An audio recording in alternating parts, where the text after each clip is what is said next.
முதலமைச்சருடைய பதில் உங்களுக்கு ஏற்புடையதாக இருந்தது? நிச்சயமாக திருப்திகரமாக இல்லை.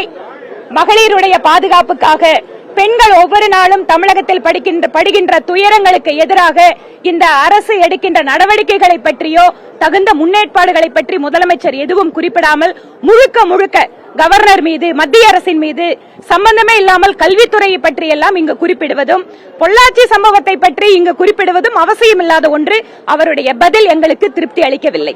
பெண் ஐபிஎஸ் அதிகாரிகள் குழுவிடம் யாராவது ஆதாரம் இருந்தால் போய் கொடுங்க அப்படின்னு சொல்லி வெளிப்படையா சொல்றாரு. அதில் ஏற்புடையது இல்லையா மேடம்? காவல்துறையை பொறுப்பில் வைத்துக் கொண்டிருக்கக்கூடிய மாநிலத்தினுடைய முதலமைச்சர், ஒரு அரசியல் கட்சிகள் அங்க நியாயமாக விசாரணை நடைபெறவில்லை என்றால் நீங்க கொடுங்கன்னா என்ன அர்த்தம்?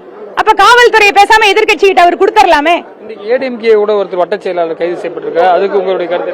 யார் குற்றச் செயல்களில் ஈடுபட்டாலும் அவர்கள் மீது தயவதாட்சியம் இல்லாமல் நடவடிக்கை எடுக்கப்பட வேண்டும். இன்று பெண்கள் சிறிது சிறிதாக தைரியமாக வந்து கொண்டிருக்கிறார்கள்.